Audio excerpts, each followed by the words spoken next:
So let's talk about Resident Evil, a series that's gained something of a resurgence as of late. Resident Evil 3 Remake came out recently, 2 Remake came out not that long ago, a little over a year ago I believe, and now there are plenty of rumors circulating surrounding the next mainline entry of the Resident Evil series, Resident Evil 8, as well as rumors surrounding a Resident Evil 4 Remake, and I'm going to cover all of that in this video, starting with the 4 Remake.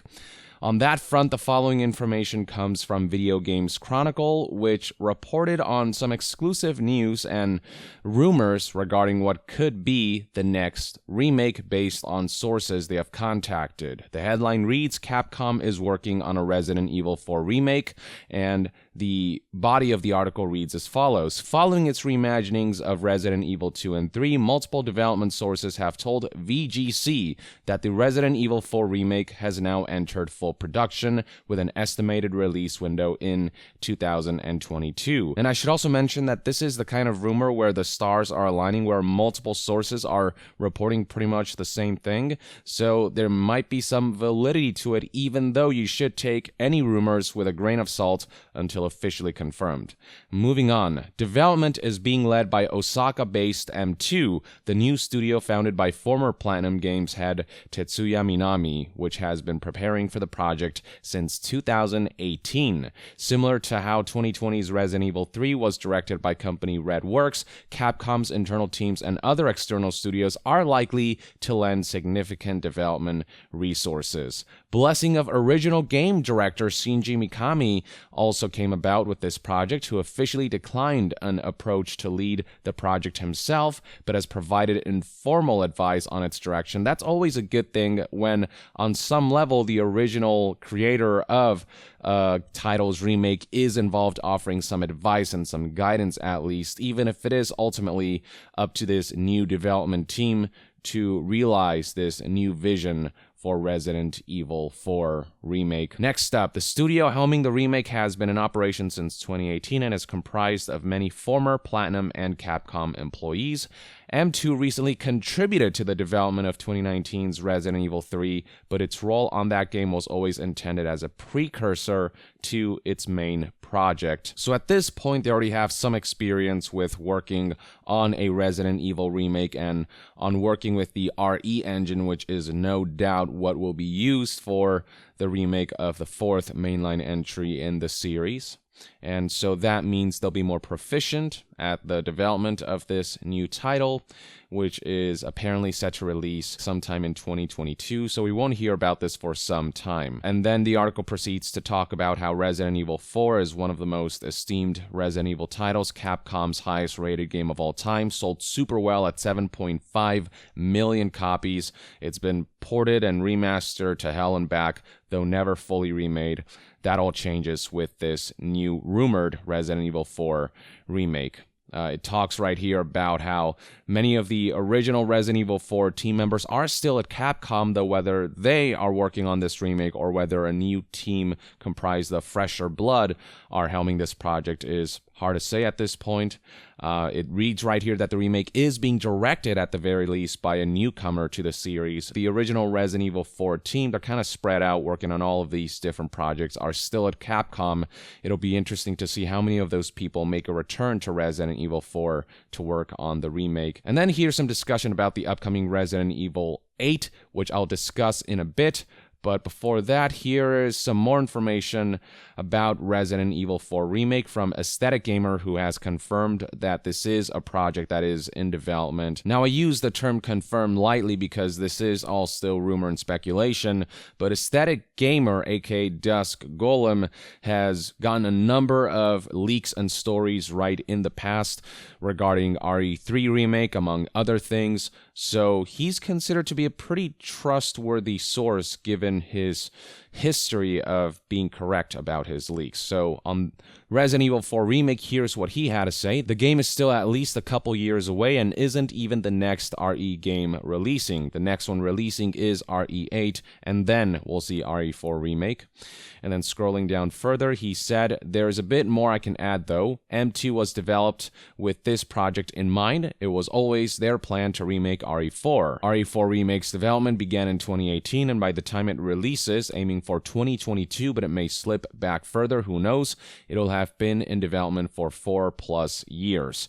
It has a larger team than the previous remakes. M2 is the lead on this one. They helped a lot with RE3 also, but yeah, Redworks were the leads there. And then it is reiterated by Aesthetic Gamer that M2 was helping with RE3 Remake for some practice when it comes to making remakes and developing on the RE engine, which is what Video Games Chronicle mentioned.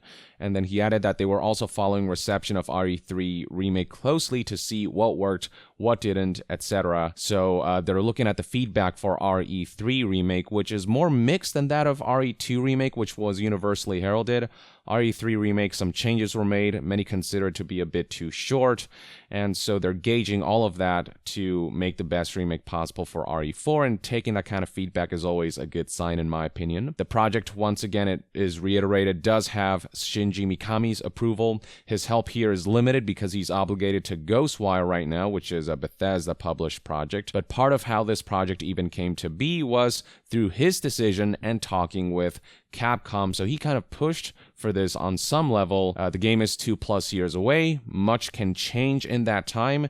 And then he talks about how Resident Evil 8 is the next RE game, and he fully believes that it deserves attention right now and may turn out to be excellent. To close things off, he talks about how RE4 does have a larger overall team than RE2 or RE3 Remake, and actually had more pre-production time, more time to conceptualize it. And while development did begin back in 2018, apparently there were talks about this remake even before that.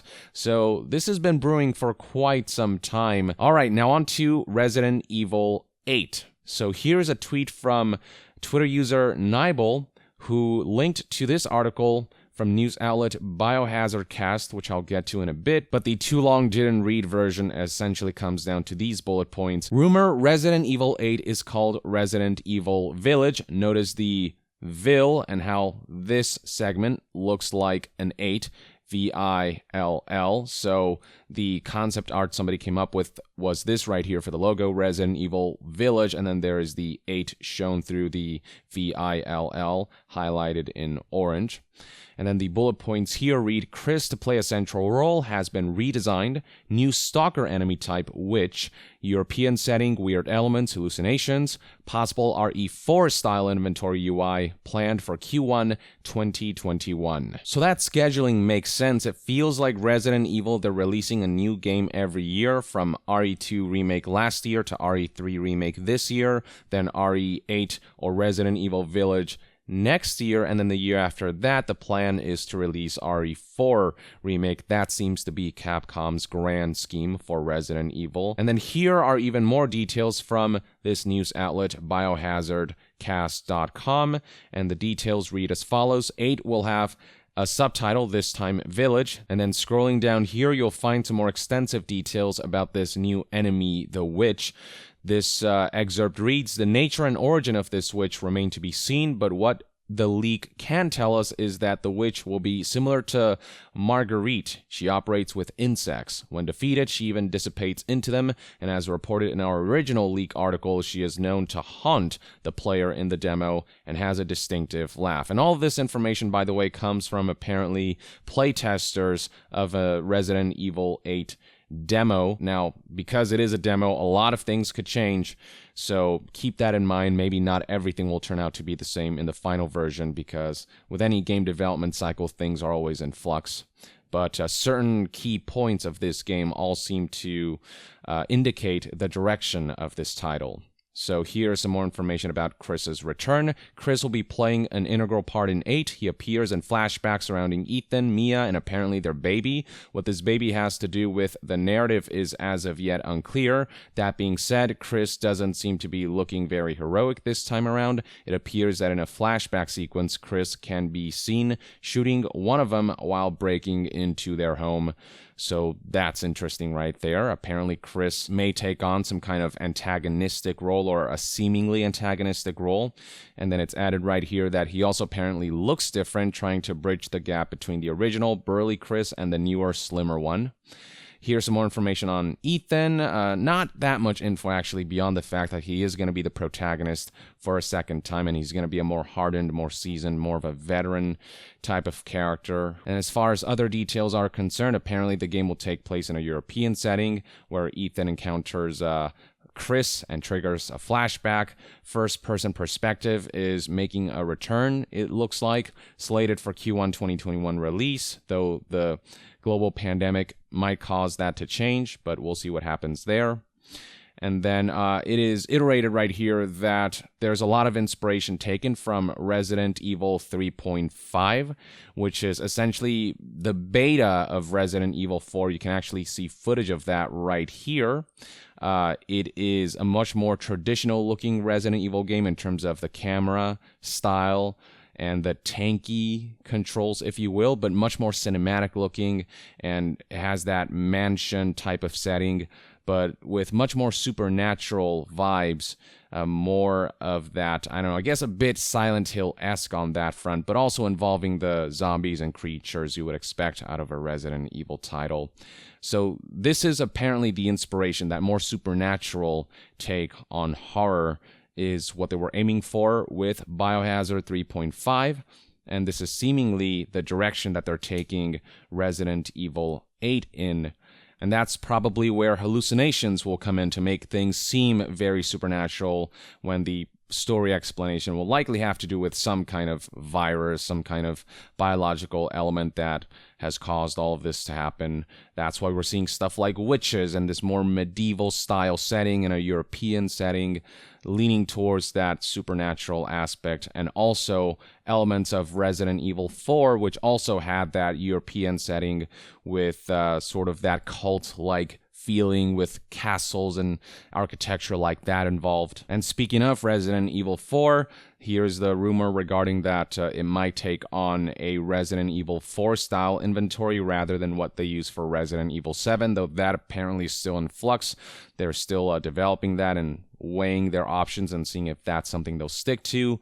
And finally, when it comes to the hallucinations, quote, "This will make it hard for you to discern what's real and what isn't, and more importantly, who to trust." And this is all information that's echoed by sources from news outlet Rely on Horror, whose headline reads, "Sources, Resident Evil 8 Village test demo details leak." It notes right here, several people involved in the Resident Evil Ambassador test event back in March stepped forward with information regarding their experience with the demo, and here are a bunch of bullet points that echo a lot of what's been said by other outlets. Resident Evil 8 is working under the title Village Resident Evil, although some reports have that title reversed. The opening of the game will be shocking for longtime fans and involves Chris Redfield. Different demos appear to have different Chris models, some saying he simply looked like an older version of the RE7 Chris, others saying he was completely overhauled. Some tests involve Mia Winters being pregnant, others involved a child already having been born. So there's different versions of this RE8 demo floating around that are being play tested in order to gauge the direction that Resident Evil 8 will ultimately take. But a lot of the key beats and elements seem to have been honed down. It's a matter of the finer details, it seems. Ethan is once again the lead protagonist, but hardened to a degree. Some testers have described him as being quick-witted and short-tempered, an Ash Williams type, which fits in with RE7's multiple homages to the Evil Dead series. Ethan, as well as the rest of the cast, also seems to have been reprised by their Resident Evil 7 voice performers, so the actors make a return, and that's no surprise. Multiple versions of the in-game inventory have been tested, so they're again gauging between RE7 style inventory or RE4 style inventory. The demo was set in a snowy village area sometime after the opening, and it involves exploring some of the houses on the outskirts, attempting to make contact. NPCs occupy the houses, however, they're reluctant to talk to an outsider. Note, they do not speak English when they talk, which is very much Resident Evil 4-esque, which took place in Spain, and you would hear the cultists speaking in Spanish saying things like "un forastero" and whatnot. Wolf-like creatures are detailed in this bullet point, which were rumored in earlier leaks apparently, and they are akin to beastmen, and they attack with massive claws, and there's an escape sequence involved in the test demo. And there's different versions of this escape sequence apparently. In one, you just have to kind of run or sneak around the wolf-like creatures. In another version, you actually do have a gun, but the gun is completely ineffective against these creatures, so you have to book it anyway. You do eventually find a shotgun in this demo, and you're able to barricade a door to slow down your attackers. The shotgun is way more effective than the handgun, however, the beastmen were very bullet spongy. In some versions of the demo, a bell rings and the beastmen disappear, while others, they are called off by someone unseen. And it is said that this witch-like entity is the one who kind of controls these wolf-like creatures. And it is emphasized here as well that it's a combination of RE4 and RE3.5 in terms of the vibe and the gameplay elements. The supernatural aspect in particular is very RE3.5-esque, though it is speculated that all of the supernatural elements has more to do with viral-induced hallucinations rather than actual supernatural elements. There's talk of, that shocking opening that involves some kind of flashback hallucination when encountering Chris, which is vaguely hinted at by the previous article I showed you guys. And then here's details of the beast men, the wolf-like creatures, and how they appear to be led by this stalker-type woman that resembles a witch, who haunts Ethan during the demo, and a massive gorilla-like monster man with chains and a staff is also apparently one of the major enemies you'll face in this game. The witch cannot be killed and melts down into bugs when shot. She apparently has a distinctive laugh and lets you know when she's near. Some versions of the demo appear to have you escape to a castle, very RE4-esque, while others have you meet up with a group of normal human villagers and talk your way into their refuge to hide out from the monsters. One of the villagers inside begins to hallucinate and eventually lashes out and begins to butcher the other villagers. You manage to escape with one of the other villagers, a woman who helped you into the house as the hallucinating villager sets it ablaze. The demo ends there. So you can see that a lot of these details line up with what's been reported not just previously but also recently with this new Biohazard declassified report with their own sources claiming similar things. And this is something that Rely on Horror notes, talking about how dead-on similarities between all reports, including one from a leaker who gave us good reason to trust completely, all seems to point to rumors having some semblance of validity. And beyond BiohazardCast.com's article and Rely on Horror's article, you've got Aesthetic Gamer, who again has proven to be a pretty reliable leaker, just responding to all of these leaks by simply saying, as if to suggest, yep, I've heard exactly the same things. So the stars are aligning, ladies and gentlemen. A lot of the details line up too well for all of this to just be make-believe. And finally, here are some bullet points from back in February 6, 2020, that also details Resident Evil 8 rumors, talking about zombies, witches, and wolf-like creatures. And you can read the bullet points right here, which are very reminiscent of the information we are reading now. And that's everything you need to know. Let me know what your thoughts and opinions are on what you're hearing about Resident Evil 8 and some of the departures that they're taking with series tradition. And also let me know what your thoughts and opinions are on Resident Evil 4 getting a remake. I know a lot of people would want to see a remake of like Code Veronica, for example, among other titles, but Resident Evil 4 seems to be the next big remake.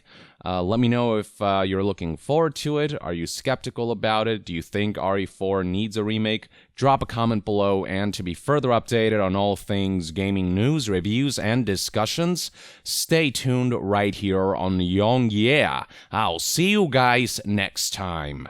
Young out.